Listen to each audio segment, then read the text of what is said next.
Sau Triệu Lệ Dĩnh, đến lượt Lưu Diệc Phi bị Dương Mịch cô lập. Hình ảnh Lưu Diệc Phi ngồi thui thủi một mình không nói chuyện với ai trong sự kiện mới đây khiến netizen chú ý. Mới đây, cả nửa làng giải trí Hoa ngữ đã tụ tập tại sự kiện của tạp chí Vô Vui và nhiều gương mặt đình đám cũng xuất hiện như Lưu Diệc Phi, Dương Mịch, Lưu Thi Thi, Vương Nhất Bác, Vương Hạc Đệ.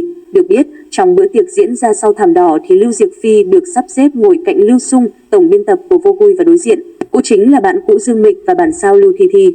Trang Sohu tiết lộ, Lưu Diệc Phi chỉ có thể nói chuyện với Lưu Sung và khi vị tổng biên tập này rời đi thì cũng là lúc thần tiên tỷ tỷ ngồi thui thủi một mình. Trong khi đó, Dương Mịch nói chuyện vui vẻ với Lưu Thi Thi và những người khác ngồi cùng bàn nhưng chẳng có ai chịu giao lưu cùng Lưu Diệc Phi cả. Có không ít người thắc mắc là do Dương Mịch kéo bè kéo cánh để cô lập Lưu Diệc Phi hay chính bản thân cô không muốn giao thiệp với người khác.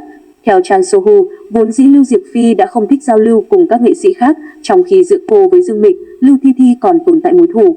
Dương Mịch từng đóng trùng vai với Lưu Diệc Phi trong Tam Sinh Tam Thế Thập Lý Đào Hoa, những so sánh đã khiến tình bạn của họ kết thúc. Còn Lưu Thi Thi khi mới vào nghề thường xuyên đi bài tiểu Lưu Diệc Phi để nổi tiếng hơn, vì thế bản chính và bản sao không thể nói chuyện với nhau được.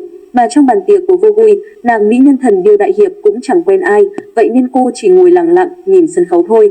Quay về thời điểm sự kiện đêm hội Weibo diễn ra vào đầu năm 2020, Lưu Diệc Phi và Dương Mịch từng được mời đứng chung trên sân khấu cùng với Angelababy, Đồng Lệ Á. Các nàng mỹ nhân nắm tay nhau cùng sải bước, nữ diễn viên Cung Tỏa Tâm Ngọc đã chủ động đưa tay về phía tình cũ Song Se-ung-hun nhưng bị đối phương phớt lờ. Dương Mịch đã có một màn khá ngượng ngùng trên sân khấu và cũng từ đó trở đi, cô né tránh không đứng gần Lưu Diệc Phi nữa.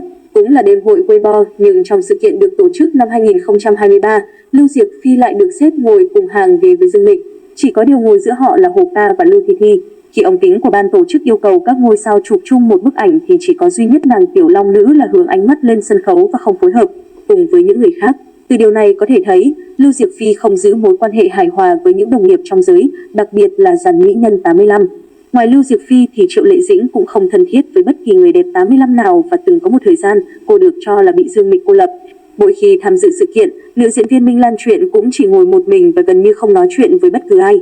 Thỉnh thoảng, Triệu Lệ Dĩnh mới bắt chuyện với một số ngôi sao như Lưu Diệc Phi, Angelababy, nhưng tất cả cũng chỉ là giao thiệp bình thường.